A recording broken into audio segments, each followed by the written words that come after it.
Good afternoon, everyone. For those of you who are joining, we are going to give it just a few seconds as people are still continuing, and then we will jump right in with the presentation.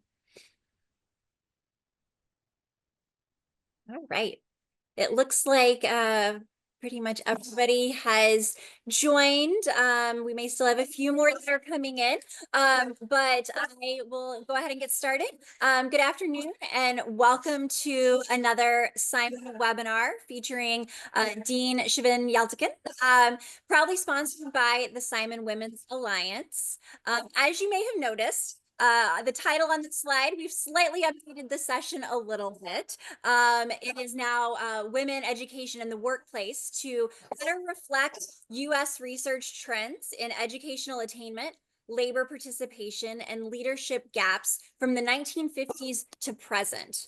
My name is Molly Mesko. I'm the Simon MBA class of 2020 and our current vice chair of the Simon Women's Alliance. I am delighted to be joined today by Lynn Emerson, chair of the Simon Women's Alliance board and Simon MBA class of 2009.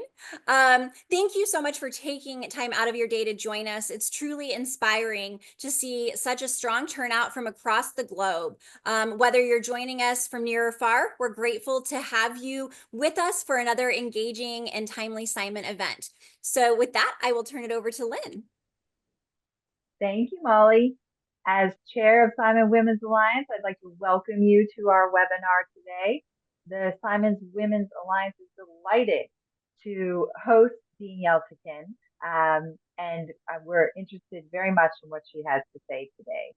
If you don't know, the Simon Women's Alliance is dedicated to fostering meaningful connections, supporting professional growth, and empowering Simon alumni. Through our efforts, we also fund scholarships to cultivate the next generation of female leaders at Simon Business School. We encourage you to stay tuned after today's presentation and keep an eye on your inbox for more information on how you can get involved and support this incredible organization. It is now my privilege to introduce our featured speaker, Dean Sevin Yeltekin. A macroeconomist by training, Dean Yeltekin brings a wealth of expertise on the intersection of gender equality and economic performance. Today, she'll share thought-provoking insights on how advancing gender equality enhances productivity, fuels innovation, and strengthens economic outcomes. We're excited to hear her perspective on the economic benefits of women's leadership and participation in business. Please feel free to use the Q&A throughout the presentation. We'll address as many questions as we can after the conclusion of Dean Yeltekin's remarks. So with that, Sevin, over to you. Well, thank you very much for the introduction, and thank you for everybody attending. It's wonderful to be here to represent Simon, to represent and be sponsored by the Simon Women's Alliance. So thank you, Molly and Lynn.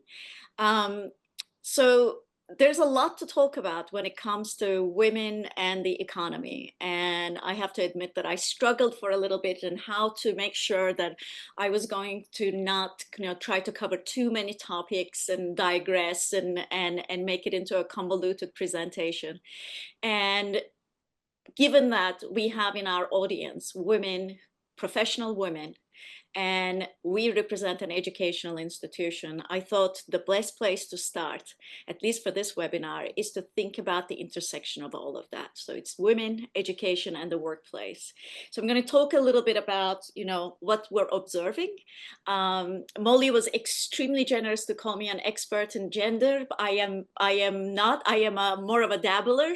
I certainly do macroeconomics, but this has been definitely a very interesting topic for me to research and to learn more about as well as I prepared for this presentation. So got that, let me go. So what's the key theme?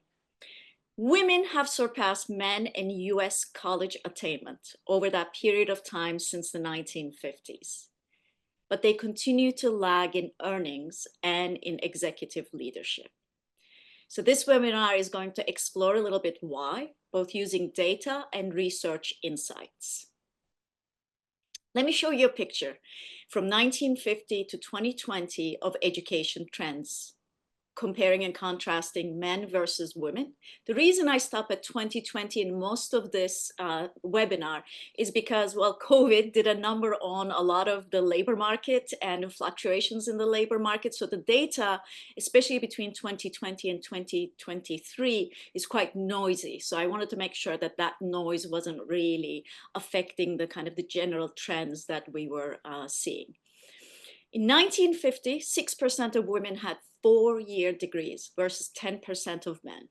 So not many people had higher education attainment, but women certainly lagged compared to men. By 2020, 39% of women have 4-year degrees versus 37% of men. So a higher attainment amongst women compared to men. Women now earn more college and grad degrees, not just college degrees, but also graduate degrees compared to men. And if you want to look at the data, here's the data looking at it by year. So this is the US college degree attainment among adults between 1960 and 2020. You can see that around sort of 2007 is when the women cross over men in terms of the educational attainment. Now, this is sort of looking at people at that point in time and looking at people above the age of 30 and counting who has attained a college education. Of course, there's more than one way to look at this, and the next graph is actually even more stark. We can look at this same data, cut it a little bit differently, and look at cohorts. And if you look at share of women and men with at least a college degree, but this time by birth cohorts. So the x-axis here represents the birth cohorts, and this is percent with at least a college degree by the age of 30. And as you can see, in that case, women's attainment in terms of the educational attainment is even a stark kind of contrast to men. Men have certainly stabilized around this sort of 29% or so, whereas women are close to about 40% if we look at the course. So big change, especially starting in the late to mid 60s and continuing on through to the 80s, and a little bit of a slowdown since then. But both of these graphs tell us the story that women are getting educated and more educated and at a higher rate than men do. Well, let's look at what happens with labor force, right? We've educated all these women, and then what is their contribution to sort of economic activity in terms of outside of the home? Women's participation rate rose from 34% in 1950 to 57% in 2020. So that's a very significant increase in 70 years, almost double. That's very, very good. Men's participation rate declined from 86% to 68%. That's not necessarily a bad thing, because when you think about sort of what was happening in the 1950s, a lot of men were not obtaining 4-year graduate or college degrees. They were going to work at the age of 15, 16, and then staying in the jobs and not getting that higher education attainment. So it's natural to see that decline as economies grow and as educational attainment rises. Overall speaking, in the United States, most of the increase in labor force has happened because of minorities and women entering into the workforce starting in the 60s, then in the 70s. So it's really the women and the minorities driving that particular trend, and it's leveled out since then. If we look at the data in 2020, women make up nearly 47% of the workforce. I want you to remember that number. That's almost 50%. Half of the workforce are women, okay? So if you look at sort of what's happening, and here I do have a few extra years all the way to 2023, and you can see that wobble that happens during the COVID years. And you can see that the women starting in the 1950s, about 25–30% labor participation rate. This means that women are actively have either a part-time job or a full-time job, or actively looking for a part-time or full-time job. So they're participating in labor market activities. And that's how we measure labor force participation relative to the cohort of people who are able to, above the age of usually 25 to 64. So if you see men, on the other hand, you see this sort of decline over the many, many years, and that has to do with a lot with educational attainment, as well as, just the configuration of households and two earners. So there's a difference between sort of what has happened to men's labor participation versus women's during that time. We see the wobble during, the COVID years, where there's a significant drop. I mean, that's a few percentage points during COVID, but then it rises back up, and then they go back onto the trend line pretty much. And the difference now is only about 10.5 percentage points, which is an all-time low. Those two numbers are, come together over time. So let me go to now look at the gender pay gap. So what do we learn? Women are getting educated, and they're actually getting more educated than men. Their labor force participation is extremely strong, and the gap is almost closed. They represent close to 50%, half of the labor force. But what happens to the income that's generated by labor? In 1960, women earned 60 cents to $1 of what men earned on average. We made some headway. By 2020, that gap had narrowed, but it's still 83 cents on average to $1. And progress has plateaued since early 2000s. So while there were some significant increases in the 80s and in the 90s, unfortunately, that progress has somewhat stalled and has slowed down over the last 25 years. And here is a picture of the women's earnings as a percentage of men's. Started out with about 60 cents to $1. You can see that it really doesn't move until the 80s. Starts to really accelerate in the 80s. We've reached above 70 cents to $1 by year 2000. But then if you're squint enough, you'll see that this is no longer a convex curve, but it becomes a concave curve, which means that the rate of increase is actually starting to decline. So there's still some gap that's being eliminated, but not at the rate that we saw in the 80s and 90s. Okay, so let's sum all of that up. What do we learn? College graduation rate for 4-year degrees. For women, it was 6% in 1960. By 2020, it's gone up to 39%, surpassing men at 37%. Labor force participation rate has increased from 37% to 57%. As a share of the total labor force, women used to represent about 1/3, a little less than 1/3 in 1960. They represent almost half of the labor force right in 2020. But women's earnings as a percentage of men's was 60 cents to $1 in 1960 and has improved, but has somewhat stalled at 83 cents to $1 in 2020. So those are the key metrics. And we're going to try to make sense of what is really going on in these markets and in these pay. And in terms of sort of very little progress at the top recently, I want to show you one more data point.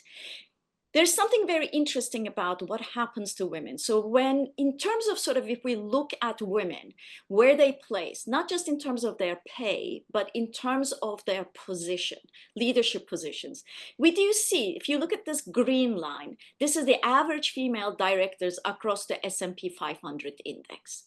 So women represent about, by 2024, 1/3 of the directors in the S&P 500 companies, okay? Now, if you look at whether they make CEOs, so go to that very last, top echelon of the leadership ladder, you see that while there's been some increase since 2019, they only represent 9% of the CEOs in the same S&P 500 companies. Now, if a company has a CEO who's female, the number of, or the percentage of managers who are women are actually above the S&P 500 average. So if we look at the subsample of S&P 500 companies, which has a female CEO, which is only about 9%, 8%, they have more women managers as well. But that number has kind of stayed the same with some fluctuations, rising to about 40% on average. This is going to be important because we don't want to just look at income. We don't want to just look at labor participation. And we don't want to just look at leadership positions. We also want to understand how it trickles down and how the pipeline is being fed as well, because we want to take a much more holistic view at this. So what about income? Women accounted for about half of the employed population in 2024, but only 25% of the top 10% of earners, only 15% of the top 1% of earners, and only 10% of the top 0.1% of earners. So not only they're not making it to, into the CEO ranks, they're also their income reflected, correlated with that. They're just not getting those highly compensated jobs, and their earnings lags behind that of men significantly. So steady gains in the 70s and 80s and into the late 90s, but much more modest improvement since. I want to warn everybody, this is, I told this to Lynn when I saw her last night at dinner, and I said, it's not going to be the most rosy picture that I'm going to, but, I'm a social scientist. We look at what data and research tells us, as much as we would love to see some more progress, but we can talk about what can be done and what has been done and whether it's been successful or not. So why does this gender gap persist, right? A gender gap, both in terms of both pay and in terms of sort of leadership positions. So what has been proposed? What are some of the key explanations? Occupational segregation. Women are overrepresented in lower paying fields. That's one of the explanations. If you think about sort of which kind of industries, what kind of companies have high compensation, you think about finance, you think about sort of, tech. Well, if women are underrepresented in those kinds of jobs relative to, say, social work or healthcare, they're going to, on average, be paid less, right? So is occupational segregation the main reason, or at least one of the reasons? Career interruptions. Childbearing and caregiving, and that can take any form. That can be for a family member or a spouse, or that can be their parents, really affect continuity of career. That has a detrimental effect on women's pay, especially over time, and has a cumulative effect. Labor force attachment. Women take on much more of part-time jobs or have patchy participation, meaning that they enter and exit out of the labor force more often than their male counterparts. And that can have an effect on the gap that we're seeing. And workplace flexibility. Women trade pay on average more than men do for flexibility. And these are sort of obviously correlated as well. So if you're a childbearing or a caregiving, you have more of that role, you're going to want to possibly trade pay for flexibility because of those outside of the work responsibilities. So they do have overlaps, but these are the sort of the main area. And of course, the one that we worry about quite a bit, which is harder to fix, harder to develop policies around, which is gender norms and discrimination. Persistent biases in roles and rewards also hold women back. So let's look at each of these explanations a little bit more. Let's start with occupational segregation. Women are more likely to place in education, health, and social work, and men in tech and finance. Leads to lower average earnings despite similar education. So we can look at somebody's educational attainment and say, yes, Sevin has a college degree and Tony has a college degree. But if Sevin goes into social work and Tony goes into finance, he's likely to earn a lot more than Sevin does. How much of that is explained? So remember, we're talking about sort of over time from a 60 cents to $1 to about 83 cents to $1. So if we were doing some sort of a decomposition, we're thinking about, how do we explain that persistent 17-cent difference? Right? So think about it that way. Well, this is basically saying that possibly on average, 6 cents of that 17-cent difference is coming from this occupational choice. It's explaining a chunk of it, a third of it, but not all of it. There's still a 70% to explain. So where is that really coming from? How about career interruptions and motherhood penalty?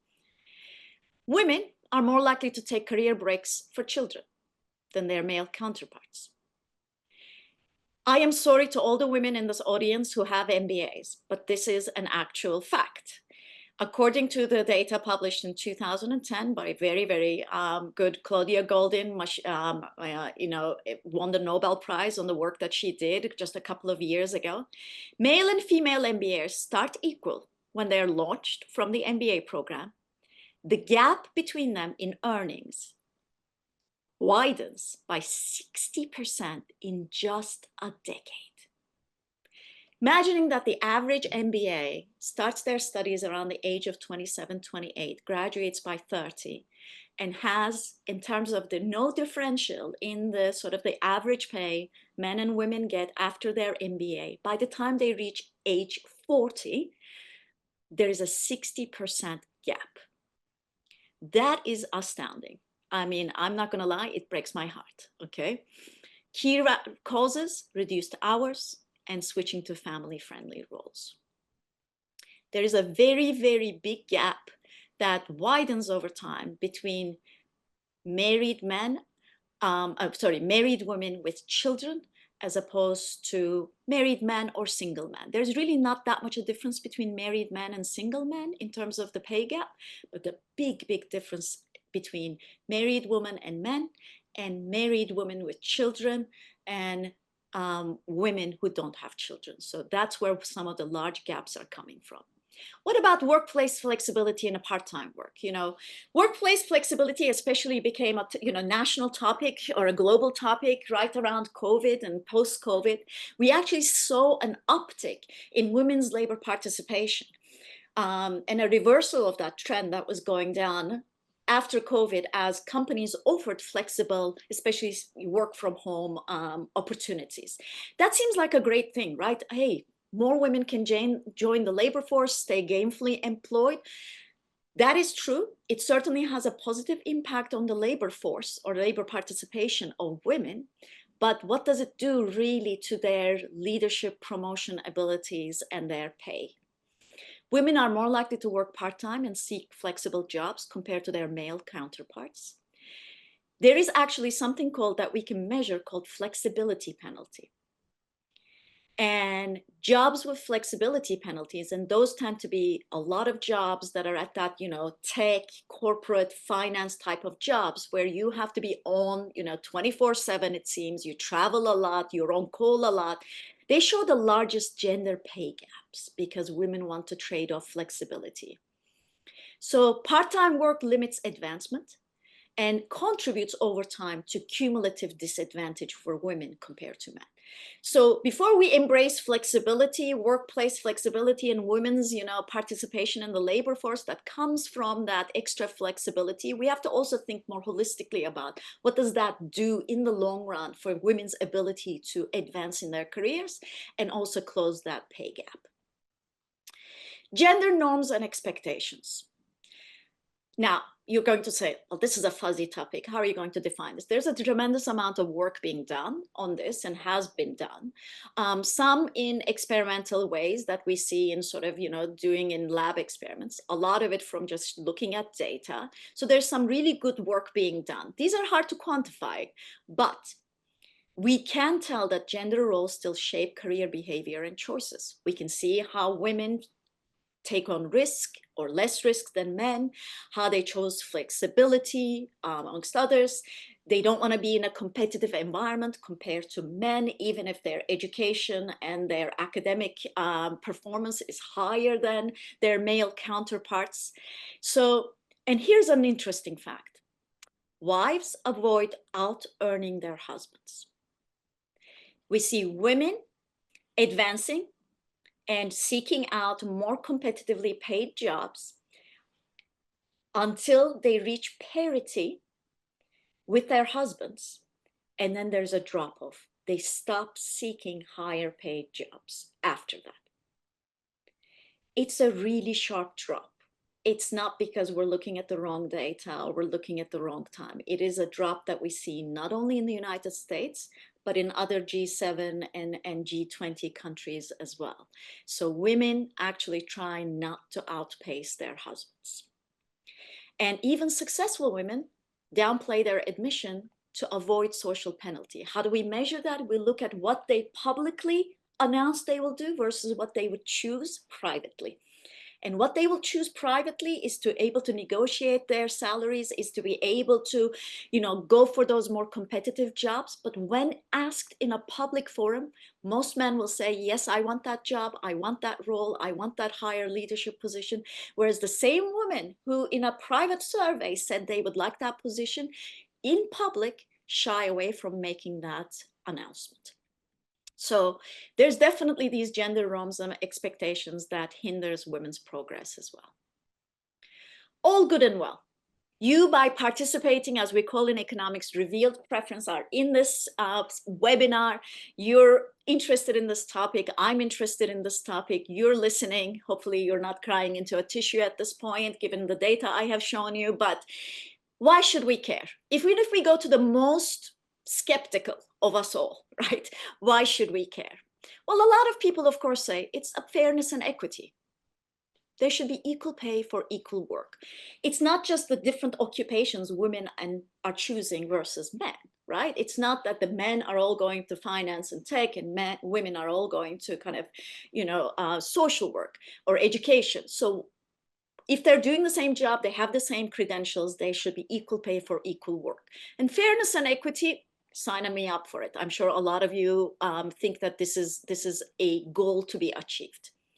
There's also an enormous amount of, especially sort of in the last 15, 20 years, emphasis on how diversity of thought and diversity of experience is productivity enhancing. Now, I'll be very honest, the economic data on this is very mixed. We do not have very solid empirical facts that support these, that people feel very comfortable with in economics. Nevertheless, there's a lot of anecdotal evidence, and that is something that's been discussed and certainly pushed forward in a multiple organization, including Simon at University of Rochester. Well, I'm an economist, and all of you are business people. It's about the inefficiency, and an economy tapping only into half of its educated labor. Remember, women, about 47% of the workforce, half of the employed. If we're only utilizing that half of the labor force, underutilizing that half of the labor force, that's very highly educated, then we're inside the efficient frontier of production possibilities. Can we measure what that is? Actually, she, in 2017, measured what the economic impact of that is. Now, he didn't measure it just for, he and his co-authors didn't just measure it for women, but they also looked at sort of other minorities like Black men and Black women. Between 1960 and 2010, 1/4 of the growth in US GDP per person can be explained by the declining barriers to entry for women, white women, Black men, and Black women in occupations where they were previously heavily underrepresented. Imagine if we can actually unleash the rest of those barriers, and what we would add on to our economic innovation and growth. So if fairness and equity, if diversity being productivity enhancing, none of that is getting the ears and convincing your colleagues, your family members at the Thanksgiving dinner, hopefully the inefficiency argument will. And certainly we are undertapping our own very highly educated female workforce. Well, okay, we care. What on earth are we going to do about it? We are leaving large growth on the table. So let's do something about it. What have we done so far? Well, we've had family-friendly policies. What are those family-friendly policies? Being able to give maybe more, of time off for childcare, especially at birth, right? Or at adoption. So while that actually allows women to be able to stay attached to the labor force, again, we have to sort of look at all these different parameters. While that does allow women not to drop out of the labor force, stay attached, be able to come back after things like childcare or childbirth and so on, it actually increases the gap in earnings. So it is a double-edged sword. It increases the gap in earnings, especially at the top of the earnings distribution, because those women who've had that more of a patchy, more intermittent participation in that job are looked over for rewards and especially for promotions. So yes, it's great to be able to stay at home and take care of your children for a longer period of time. And I'm not advocating we should like give birth and show up at work on a Monday morning. Not at all. But at the same time, we need to think about when we put in a policy, where is it really hitting? What benefits is it bringing? And what unintended consequences it's also developing. Gender neutralizing childcare. Whew, this is a controversial one, okay? What do we mean by gender neutralizing childcare? Typically, we've given mothers who'd just given birth or adopted children childcare benefits, and things like in our particular industry, things like tenure clocks are stopped for 1 year for a female professor. He gives birth or adopts a child. Or, you know, we have a variety of policies associated with that. And after a while, we started giving these to men as well. We wanted these policies to be gender neutralizing. And that meant that men and women could share in the burdens of childcare, and that way that would release women to be able to continue to participate in the labor force and in their careers and not have such a patchy attachment to the labor force. And that would also help close the gender gap, right, in terms of the pay. Well, here's the thing, another unintended consequence. While that has done some wonders, especially in the United States compared to Europe, funnily enough, in professions like ours, which is research professions, it has actually widened the gender gap. So there's studies that show that men who have time off, either on their tenure clock or sabbaticals to be able to do childcare, they actually use the time to go ahead and further pursue their network and their research rather than spend most of their time doing primary care duties. Whereas women in the same role spend most of their time doing primary care duties. So then the gap between the men and the women in these gender neutralizing childcare policies actually widens in some professions. So it's a good policy, sounds great, looks great, but when you actually look at the effect, it's certainly not industry agnostic. It hits different industries very differently.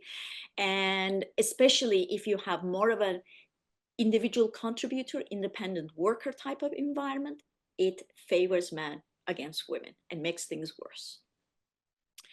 Okay, what else? Affirmative action. Dirty words these days. Quotas, caps.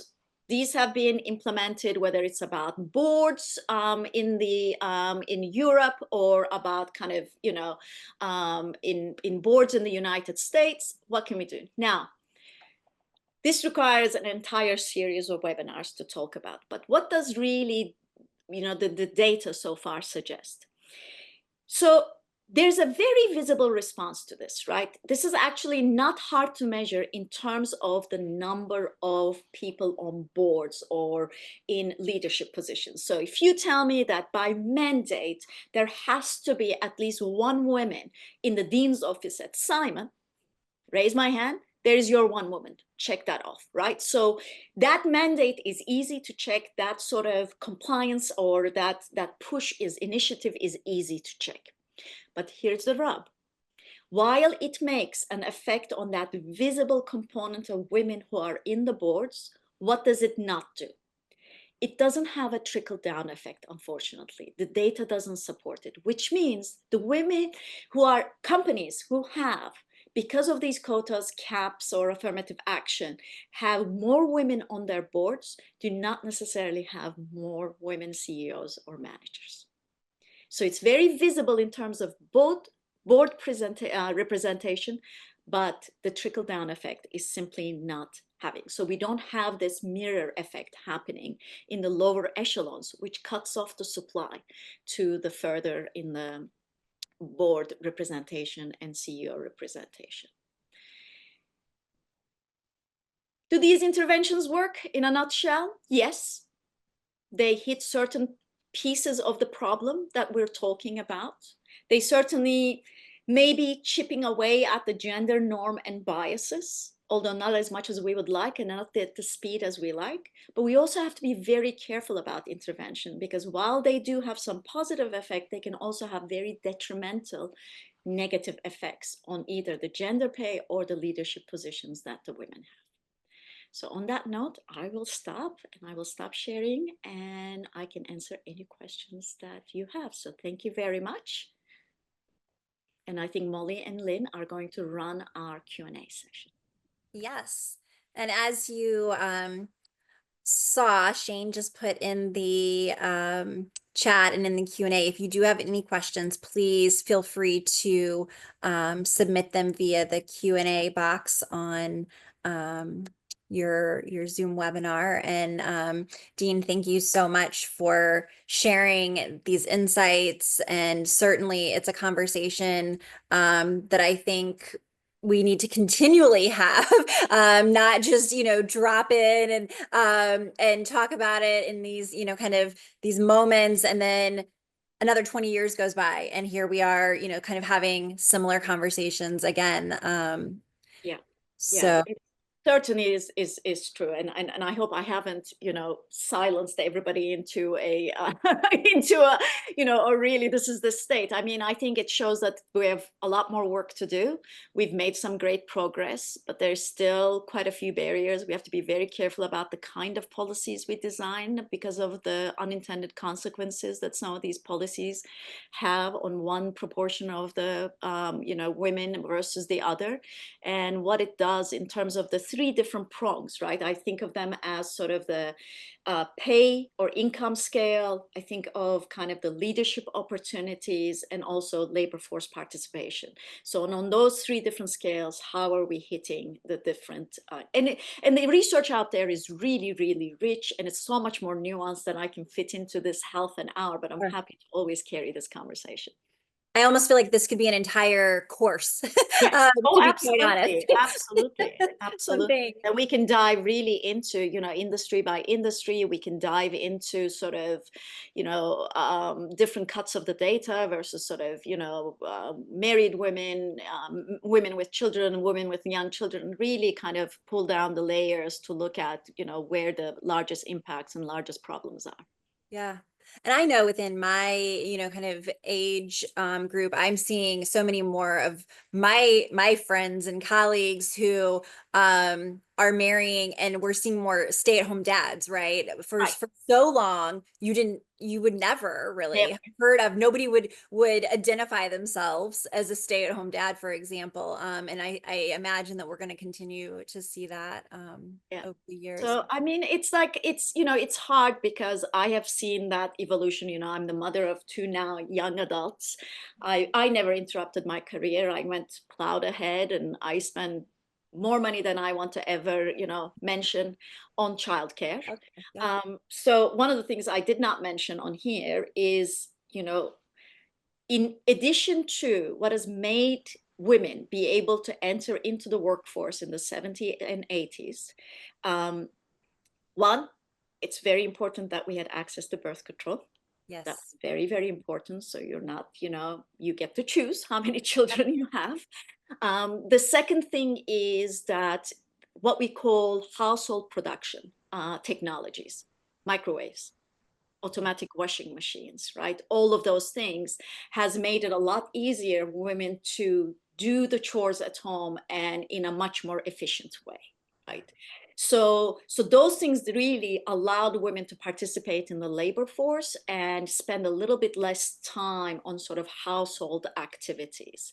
But then we entered a phase in the sort of the 1990s where it's like women can have it all. I'm going to have a house that looks like Martha Stewart decorated it, and I'm going to have 7 degrees and volunteer and raise perfect children and blah, blah, blah. Now that lead to a huge amount of burnout. Right. And all of these syndromes that we constantly talk about, right? Like that you're always feeling like it's not enough, that you're not really performing. And there's even an more interesting phenomenon, which is for a smaller percentage of the population, but it's very highly educated women who have very high earnings or earning potentials, because of the rat race that is the college admission process, who leave their Tony jobs at the height of their career to be able to groom their children to get into those colleges. Oh, interesting. And so on the one hand, a lot of us went sort of, this is the other thing, household technologies, birth control, and low skill immigration that allows us to have cleaners, nannies, and Yeah. house help, right? All of those things liberated other women to go out and actually pursue their careers. But then there's this funny little kind of turning point that happens where, I worry about like all of the ROI. We're spending all of this effort. I am the mother of 2 young adult women, all of that effort that we spend and all of the effort that they spend in getting that education, and for me to sort of quit my job and kind of, it's not a judgment call, it's just an economic argument, right? Everybody should do whatever they please, but in terms of sort of the economic inefficiency, we are seeing that and picking that up in the data, which is remarkable. Yeah. So we've had several questions that have come in, and I'll start with the first one that I'm seeing, and it says, what is the pay gap, if you have that kind of off the top of your head? What is the pay gap between unmarried childless women and men? Much, much smaller. Much smaller. I don't have the exact number because it depends on whether it's how we it's not, marriage doesn't seem to by itself, it's the child effect, right? I joke to my girls, I'm like, you guys are negative productivity shock. I love them dearly, but that's my economist dark humor, right? But it's the really the child care duties and having children and that disruption that comes with it, and that really widens the gap. So much smaller, still not zero. No, by far not zero, maybe about 10 cents between, because those other biases, those other flexibilities and problems, even if they are unmarried, if they have an aging parent, it still tends to fall more on the women than it does on the, male sibling to Certainly. take care of the parents. So there's still a gap, but smaller. Thank you. We also have more questions coming in. How can we promote women at work when the current administration is seemingly is actively against DEI and those policies?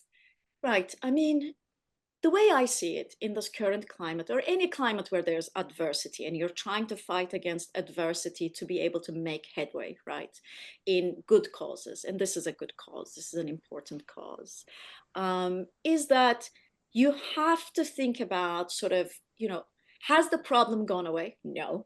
It's smaller than it used to be, but it hasn't gone away. It is even starting to stall. So the progress is starting to stall. And are we still committed to solving that problem? And so the answer, if the answer to the latter is yes, we're still committed to, there are many ways that we can still, maybe we're not going to have a DEI office with a big sort of women's initiative because of the current climate. But look, if you are mentoring somebody and they are a young professional and they're about to enter into parenthood, and you want to give them some advice, like sit down and talk to them about what this means. I'm all for people making their own choices, but I want them to have the information so that they make informed choices. Look, make sure that they are not being overlooked for promotions. Make sure that they're not being overlooked for evaluations or opportunities just because they're taking that time off. There are times when bias really rears an ugly head. When people have, for example, in consulting and in other jobs, they have, really Tony clients. They want that continuity to happen. And they see a young woman applying for the job and they're making that calculation in their heads. Oh, this woman might, end up having a child in a couple of years' time and exit for a bit. And I don't want that continuity to be disrupted. I'm not going to put her in charge of this very, very large and nice and Tony assignment. That stuff happens, almost subconsciously to some level. And we need to actively fight against that, really look at how we're distributing responsibilities, opportunities. The other thing I will say, and this really hits home in my profession and a lot of profession where there are not that many women, is that there's actually a really good book written by some of my old Tepper colleagues and CMU colleagues, and it's actually cited in one of the couple of the Bertrand papers, is the women don't know how to say no. They take on a lot more what we call unpromotable tasks. So especially during the time when we wanted to have so this is the diversity piece, right? When we wanted to have diversity in committees, diversity in leadership positions, a lot of time it became that but we didn't have enough women, right? We have an organization which, let's say, out of 100, only 9 of them are women, right? We looked at those data just now. And then we have 20 committees, and we always want some female representation in those committees. What do? Those 9 women are overtaxed with committee work. And so on average, women do a lot more of this administrative work that is actually not a promotable position. So we need to be very cognizant, whether you're a male manager or a female manager, like how are you assigning duties? Who are you overtaxing? Diversity in a committee is a great goal to reach, but at whose expense and at what expense are you doing that? So be very cognizant of these double-edged sword effects and be aware of where these kinds of barriers pop up and try to dismantle them. Whether we call it DEI or something else, I really honestly don't care as long as we do the work. Sure.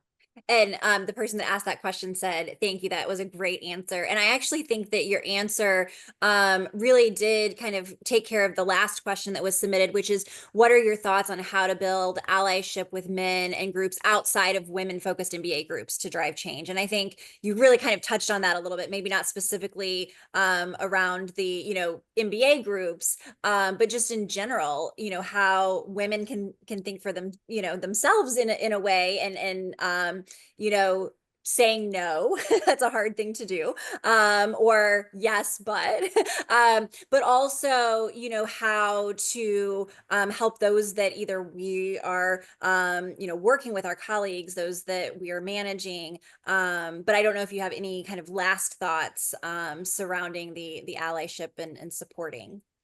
So I want to give 2 pieces of advice. I mean, one of them is that don't make groups all the time. Where this is being discussed, invite men. You might not have a lot of participation to begin with. You might have a few people showing up, but don't make it. Sometimes it's important to have a space where you sort of get together with women and talk about certain things. But try to make those discussions, those salient discussions, as inclusive as possible. Because I'm not saying it's the women's job to educate the men, but we do need to sort of raise awareness to these issues. The other piece of this is that some of the greatest mentors I've had have been men. There's that sort of Mr. Rogers kind of, I don't know the exact quotation, but when there's trouble, always look for the helpers.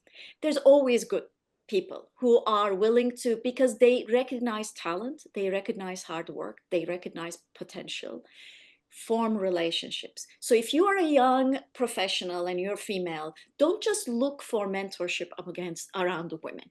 Do talk to everybody. Talk about how you can contribute and practice. That's going to take practice. Advocating for yourself is going to take practice. And those of you who are already in the higher ranks of your profession, advocate for your colleagues and help them advocate for themselves, especially. So those are really the ways that we can continue to, they say you get it up one rung of the ladder, you pull somebody up behind you, pull a man or a woman, but be very cognizant of the fact that you're not systematically discriminating against one group versus the other. Great. I think that that is a wonderful place for us to end, and we are a few minutes past time. So I just want to thank you again so much for your time and insights. You've given us a lot to reflect on, and we certainly, look forward to continuing these conversations and advancing gender equality within, both our personal and our professional networks. A side note: if you're interested in learning more or supporting the Simon Women's Alliance, please check out the link that Shane is going to put in the chat, or reply to the follow-up email after this webinar. We would love to hear from you. And with that, I'll turn it over to Lynn for our parting thoughts. Yes, Sevin, this marks your final Simon webinar, if you can believe that. And so on behalf of the school and the Simon Women's Alliance, I want to express our deepest thanks for your 5 years of service to Simon Business School. You have made a lasting impact on the alumni community, and we wish you continued success as you begin the next stage of your career at George Washington University. And to all the fellow alumni and friends who are on this call, thank you for joining us today, and we look forward to staying connected. Meliora. Thank you. It's been a pleasure.